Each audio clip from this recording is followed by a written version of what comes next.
कहानी मिथ्या गर्व का परिणाम। समुद्र तट के किसी नगर में एक धनवान वैश्य के पुत्र ने एक कौवा पाल रखा था।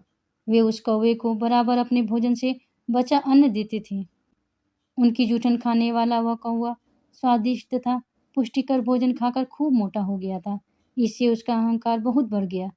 वह अपने से श्रेष्ठ पक्षियों को भी तुच्छ समझने और उनका अपमान करने लगा। एक दिन समुद्र तट पर कहीं से उड़ते हुए आकर कुछ हंस उतरे। वैश्य के पुत्र उन हंसों की प्रशंसा कर रहे थे। यह बात कौवे से सही नहीं गई। वह उन हंसों के पास गया और उसे उनमें जो सर्वश्रेष्ठ हंस प्रतीत हुआ उससे बोला, मैं तुम्हारे साथ प्रतियोगिता करके उड़ना चाहता हूँ। हंसों ने उसे समझाया, भैया हम तो दूर दूर उड़ने वाले हैं। हमारा निवास मानसरोवर यहाँ से बहुत दूर है। हमारे साथ प्रतियोगिता करने से तुम्हें क्या लाभ होगा?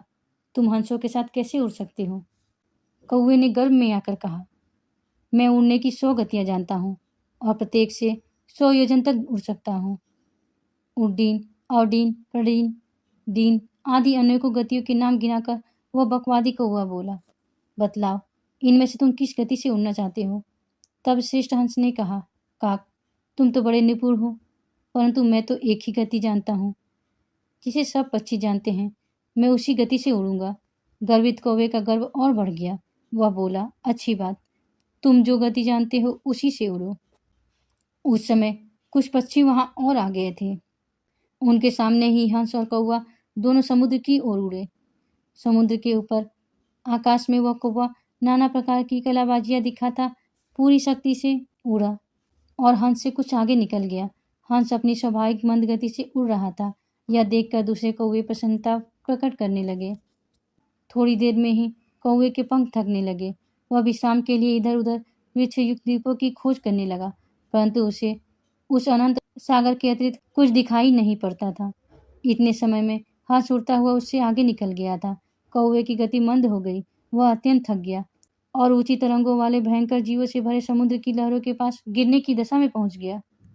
हंस ने देखा कि कौवा बहुत पीछे रह गया है तो रुक गया। उसने कौवे के समीप आकर पूछा, काक तुम्हारी चोंच और पंख बराबर पानी में डूब रहे हैं। यह तुम्हारी कौन सी गति है? हंस की व्यंग भरी बात सुनकर कौवा बड़ी दीनता से बोला, हंस हम कौवे केवल काँव काँव करना जानते हैं। हमें भला दूर तक उड़ना क्या आए? मुझे अपनी मूर्खता का दंड मिल गया। कृपा करके अब मेरे प्राण बचा लो। जल से भीगे अचेत और अधमरे कौवे पर हंस को दया आ गई। पैरों से उसे उठाकर हंस ने पीठ पर रख लिया और उसे लादे हुए उड़कर वहां आया जहां से दोनों उड़े थे। हंस ने कौवे को उसके स्थान पर छोड़ दिया।